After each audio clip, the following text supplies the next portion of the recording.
Hand pump আঁকবো, এখানে tap water আছে, তাহলে আমি এখানে ট্যাপ ওয়াটার রাখবো। পাকা বাড়ি আছে,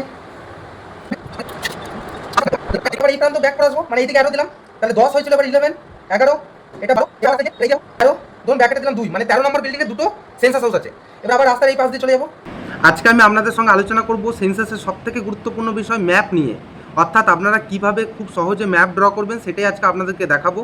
তার আগে বলে রাখি, এই ম্যাপ ড্র করার জন্য কিছু সিম্বলের প্রয়োজন। এই সিম্বল রিলেটেড ভিডিও অলরেডি আমার প্রোফাইলে আমি আপলোড করেছি, যারা এখনও পর্যন্ত দেখেননি তাদেরকে রিকোয়েস্ট করবো আমার প্রোফাইলে ঢুকে রিলসের মধ্যে গিয়ে সেটা দেখে নেওয়ার জন্য, না হলে এই ভিডিওটা বুঝতে অসুবিধা হতে পারে। তো চলুন শুরু করা যাক। সবার প্রথমে দেখুন, আপনারা যখন ম্যাপ আঁকবেন এখানে কি আছে, আপনাদের রাজ্যের নাম লিখতে হবে এবং তার কোড বসাতে হবে। তাহলে রাজ্যের নাম এখানে পশ্চিমবঙ্গ লিখতে হবে এবং যে কোডটা আছে সেটা বসাতে হবে। এরপর জেলার নাম, আপনি যে জেলাতেই সার্ভেটা করছেন সেই জেলার নাম এবং জেলার কোড। এরপর হচ্ছে ওইখানকার থানা বা ব্লক বা সেই সার্কেলের নাম লিখতে হবে, তার কোড লিখতে হবে। শহর বা গ্রামের নাম লিখতে হবে, তার কোড লিখতে হবে। এবার যদি শহরের ক্ষেত্রে হয় তাহলে এখানে ওয়ার্ডের কোড নাম্বারটা লিখতে হবে। এরপর দেখুন এখানে গৃহ তালিকা ব্লক নম্বর অর্থাৎ HLB নম্বর আপনাদের এখানে লিখতে হবে। এরপর দেখুন এখানে কিছু সিম্বল দেখানো আছে, যেগুলো আমি অলরেডি আগের ভিডিওতে আপনাদের সাথে শেয়ার করেছিলাম। যারা এখনো পর্যন্ত আমার আগের ভিডিওটা দেখেননি তাদেরকে আমি অনুরোধ করবো যে আগের ভিডিওটা দেখে নিন, যে কিভাবে আমরা সিম্বলগুলো ইউজ করবো। তাছাড়া কিন্তু আপনারা এই কিভাবে ম্যাপ বা নকশা আঁকবেন সেটা কিন্তু বুঝতে পারবেন না। তো এইখানে দেখুন তাও স্যাম্পল এখানে লেখা থাকবে যে ব্লকের সীমানা কিরকম আমি সিম্বল ইউজ করবো, পাকা বাড়ি বা কাঁচা বাড়ি বা পাকা রাস্তা কাঁচা রাস্তা নদী নালা এর জন্য আমি কিরকম সিম্বল ইউজ করবো, সমস্ত সিম্বল এই বাঁ পাশে দেওয়া থাকবে। এরপর দেখুন যিনি সার্ভে করছেন তার নাম এখানে লিখতে হবে এবং তার সিগনেচার তারিখ সহ এখানে দিতে হবে। এরপর সুপারভাইজারের নাম লিখে সুপারভাইজারের এখানে সিগনেচার করতে হবে। এই ক্ষেত্রে আমি দুটো তিনটে জিনিস বলে রাখি, আপনারা যখন ম্যাপটা বানাবেন অতি অবশ্যই ম্যাপের প্রথমে যে HLB বাউন্ডারি আছে সেই HLB বাউন্ডারিটাকে ড্র করে নেবেন এবং HLB বাউন্ডারির চারপাশে অর্থাৎ উত্তর দিক, দক্ষিণ দিক, পূর্ব দিক, পশ্চিম দিকে কোন HLB আছে সেই HLB নাম্বারটা নির্দিষ্ট করে লিখে দেবেন, বা গ্রামের নামটাকেও আপনারা লিখে দিতে পারেন। আর একটা কথা বলে রাখি, যখন আপনারা এই ম্যাপটা ড্র করবেন তখন আপনার যে HLB আছে ওই HLB-তে যে মেন রাস্তা আছে বা মেন এলাকা আছে বা মন্দির বিদ্যালয় যদি থেকে থাকে তাহলে সেগুলোকে কিন্তু আপনারা অতি অবশ্যই ম্যাপের মধ্যে দেখাবেন এবং লিখে দেবেন। ম্যাপ ড্র করার জন্য সবার প্রথমে আমরা HLB লাইনটাকে ড্র করে নেবো। তাহলে আমি এখানে HLB লাইন ড্র করে নিচ্ছি।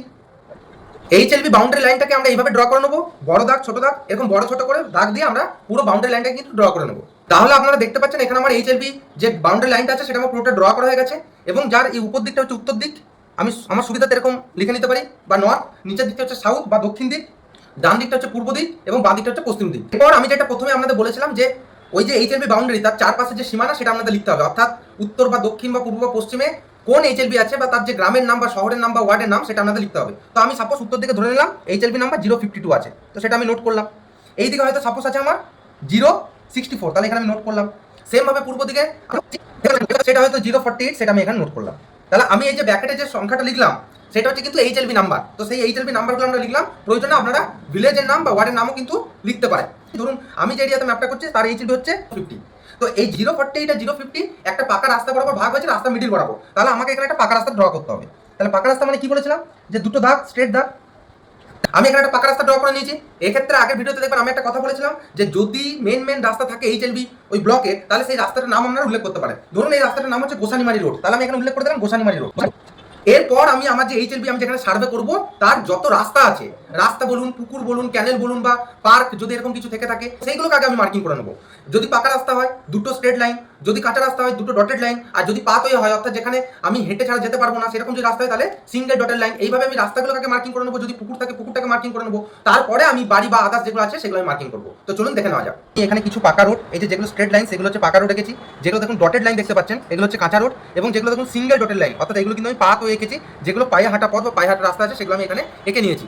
এরপর এই HLB এলাকায় যে সমস্ত পুকুর বা পার্ক আছে সেগুলোকে আমি এঁকে নেবো। ধরে নিলাম এখানে একটা পুকুর আছে, আমি তাহলে এখানে একটা পুকুর রাখবো। ধরে নিলাম এখানে একটা পার্ক আছে, আমি একটা পার্ক এখানে রাখবো। পার্ক মানে জাস্ট একটা ফাঁকা জায়গা, আমি এখানে পার্ক লিখে দেবো। এরপর এখানে একটা মন্দির আছে, আমি মন্দিরটা এখানে রাখবো। ধরে নিলাম মন্দিরের সঙ্গে এখানে একটা পাকা রাস্তা আছে, তাহলে পাকা রাস্তা মানে দুটো স্ট্রেট দাগ। এরপর ধরে নিলাম এখানে একটা মসজিদ আছে, এখানে মসজিদটা আমি রাখবো।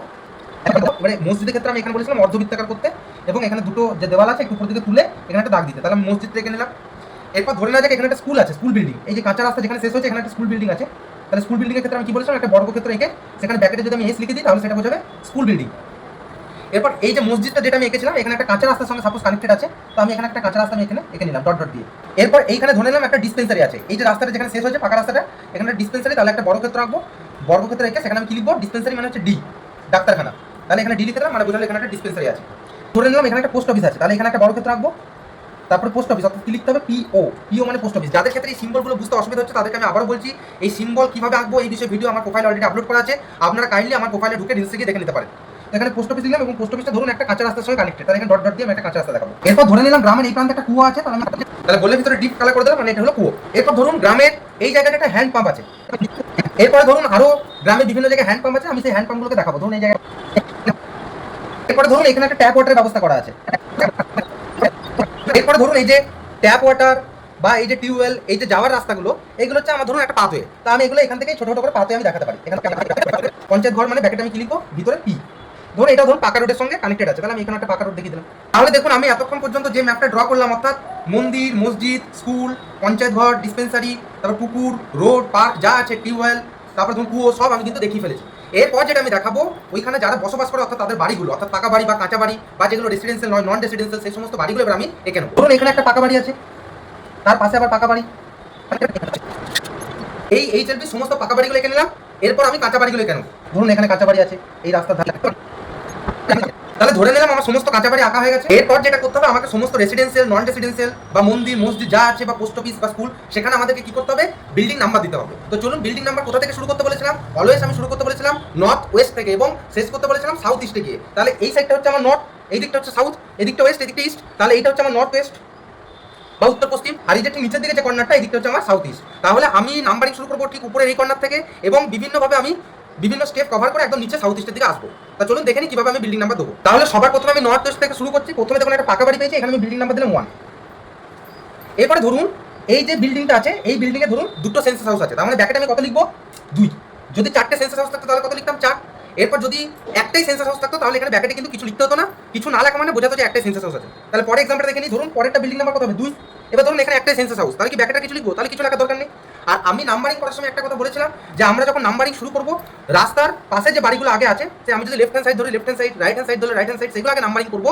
তারপর রাস্তার শেষ প্রান্তে এসে আবার পরের সাইডগুলো আমি আবার নাম্বারিং করবো। হ্যাপাচারলি যেখানে 1, এখানে 2, এখানে 3, এখানে 4, এইভাবে কিন্তু আমি নাম্বারিং করবো না। তাহলে আমি রাস্তার পাশে যে বাড়িগুলো আছে সেগুলোকে আমি আগে নাম্বারিং করে নিচ্ছি। তাহলে বিল্ডিং নাম্বার 1, এই 1 নাম্বার বিল্ডিং এর সেন্সাস হাউস কটা আছে, 2টো। এইটা হচ্ছে বিল্ডিং নাম্বার 2, এখানে সেন্সাস হাউস কটা আছে, কিছু লেখা নেই মানে 1। এরপর এটা হচ্ছে তাহলে বিল্ডিং নাম্বার কত হবে, 3। ধরুন ব্র্যাকেটে লিখলাম 3, তার মানে বিল্ডিং নাম্বার 3, এর মধ্যে সেন্সাস হাউস কটা আছে, 3টে। এরপর ধরুন এটা 4, কিছু লিখলাম না, তার মানে সেন্সাস হাউস কটা, একটা। এবার ট্যাপের নিশ্চয় নাম্বারিং হবে না, তারপর আবার বাড়িতে চলে আসে 5, এর ব্র্যাকেটে লিখলাম হয়তো 2, তার মানে এই বিল্ডিং নাম্বার কত, 5। এখানে সেন্সাস হাউস কটা আছে, 2টো। এরপরে অলওয়েজ আমি কি করবো, একটা অ্যারো চিহ্ন দিয়ে দেবো যেদিক থেকে আমি এই নাম্বারিংটা করছি। ধরুন আমি উপর থেকে শুরু করছি, নিচে থেকে যাচ্ছে, তার মানে আমি এরকম ভাবে অ্যারো দিলাম। এত বড় অ্যারো না দিলে হবে, ছোট ছোট করে দিতে পারেন, এভাবে দিতে পারেন। এতে কি হবে, দেখানো সুবিধা হবে। তাহলে আমি এখন এতটা পর্যন্ত আমার হয়ে গেছে বিল্ডিং নাম্বার দেয়। এবার নিশ্চয় সবইভাবে রাস্তার এইদিকে ঘুরবো, তাহলে এইদিকে যাবো, অ্যারোটা আমি এদিকে দিলাম। তার মানে এখানে হবে 5 নম্বর বিল্ডিং হচ্ছে, এবার হবে 6, 7। দেখুন 6 7 আমি ব্র্যাকেটে কিছু লিখিনি, মানে এখানে সেন্সাস হাউস কটা করে আছে, একটা করে সেন্সাস হাউস আছে। এরপরে দেখুন আবার এই রাস্তা বরাবর আমাকে এদিকে যেতে হবে, উপর দিকে, কারণ এদিকে আরো বাড়ি আছে। তাহলে এখানে 8, আবার এদিকে চলে গেলাম। আমি আরো দিয়ে যেতে যেতে থাকবো, তাহলে আমাদের সুবিধা হবে বুঝতে। এবার 9, 10, এই 10 এর ব্র্যাকেটে আমি আবার লিখলাম 3। তার মানে এই যে 10 নম্বর যে বিল্ডিংটা আছে, এটা একটা পাকা বাড়ি, তার ব্র্যাকেটে 3 মানে কত, এখানে সেন্সাস হাউস কত আছে, 3টে। তাহলে সেম ভাবে রাস্তার এই প্রান্ত আমার কমপ্লিট হয়ে গেছে, আবার এই প্রান্ত ব্যাক করে আসবো, মানে এইদিকে আরো দিলাম। তাহলে 10 হয়েছিল, এবার 11, 11, এটা 12। এবার আবার রাস্তার এইদিকে, এবার এইদিকে যাবো, এটা হবে 13। ধরুন ব্র্যাকেটে দিলাম 2, মানে 13 নম্বর বিল্ডিংয়ে দুটো সেন্সাস হাউস আছে। এবার আবার রাস্তার এই পাশ দিয়ে চলে যাবো, এই পাশ দিকে এটা হবে 14 থেকে 15 নম্বর গেলাম, 15 থেকে 16 গেলাম।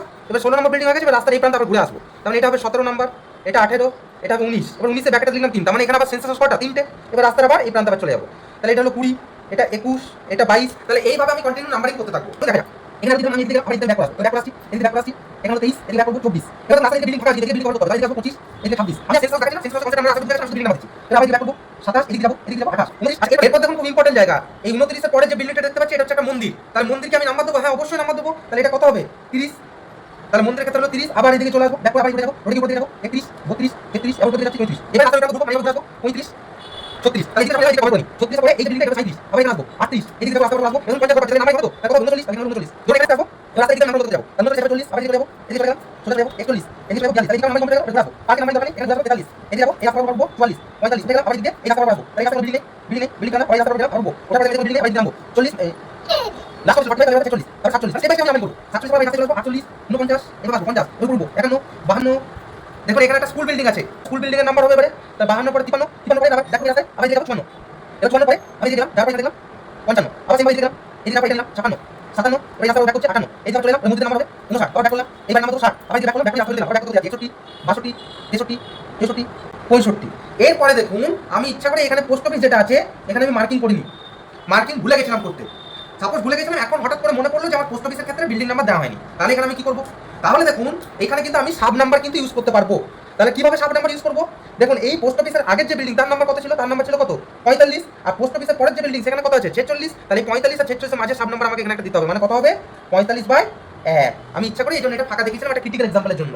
তাহলে আবার বলছি, আমি যখন এই রাস্তা দিয়ে বেরিয়ে গেছিলাম তখন পোস্ট অফিসের নাম্বারিং করতে আমি ভুলে গেছিলাম। এবার যখন আমি 65 নম্বর বাড়িতে এসেছি, বিল্ডিং নাম্বার 65, সেই ক্ষেত্রে আমার মনে পড়লো যে ওখানে একটা পোস্ট অফিস আছে, সেই পোস্ট অফিসের নাম্বারিং দেওয়া হয়নি। তাহলে তখন আমি কি করলাম? দেখলাম পোস্ট অফিসের যে আগের যে বিল্ডিং তার নাম্বার কত? 45। পোস্ট অফিসের পরের যে বিল্ডিং তার নাম্বার কত? 46। তাহলে এখানে একটা সাব নাম্বার করবো 45 আর 46 এর মাঝে, মানে 45/1।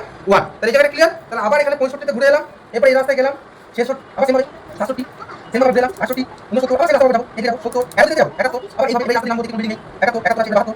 সেম ভাবে আমি দুই নাম্বার কত? 73, এবার এখানে 72, তারপর এই রাস্তা দেখা যাবে এখানে 72, তারপর যে করবেন আবার তারপরে কত? 73, আমরা রাস্তা করব 70, তাই এখানে 75, এই যাবো 76, আবার সেম ভাবে 77, আবার এই যাবো 78, এইভাবে 79, এইভাবে 80, এইভাবে 81, আবার এই রাস্তা করব এখানে এখানে করব 82, 82 আবার এদিকে যাবো, এখানে করব 82, 82 আবার এইভাবে 84, 84, 85, 86, রাস্তা এখানে বিল্ডিং 87, এবার এই দিকে ঘুরবো, এই রাস্তা করব এখানে করব 87, 88, আবার এদিকে করব 90, 90 একটা এদিকে নামবো, নেমে দেখলাম এই রাস্তায় কিছু নেই, তাহলে এই রাস্তা থেকে ঘুরে আবার এখানে আসবো, এখানে হলো 90। তাহলে দেখুন আমি 90 নাম্বার যেখানে শেষ করলাম সেটা হচ্ছে দেখুন সাউথ ইস্ট। তাহলে আমি শুরু করেছিলাম কোথায়? নর্থ ওয়েস্ট, আমাকে স্টেপ বাই স্টেপ আমি নাম্বারিং করতে করতে কোথায় ঘুরে এলাম? একদম সাউথ ইস্টে। এই বিষয়ে একটা কথা বলে রাখি, যদি এই পাকা বাড়ি বা কাঁচা বাড়ির মধ্যে নন রেসিডেন্সিয়াল দেখাতে হয় তাহলে সেই বাড়িগুলোর ভিতরে একটা মার্কিং করে দিলে সেটা কিন্তু নন রেসিডেন্সিয়াল বোঝাবে। যেমন ধরুন আমি এখানে যদি 44 নম্বর বাড়িটা যদি নন রেসিডেন্সিয়াল করে আমি এরকম মার্কিং করে দেবো। এরপর ধরুন 7 নম্বর বাড়িটা যদি আমি নন রেসিডেন্সিয়াল করে এরকম মার্কিং করে দেবো। তো এরকম ভিতরে যদি আমি মার্কিং করে দিই তাহলে সেগুলো কিন্তু নন রেসিডেন্সিয়াল বোঝাবে।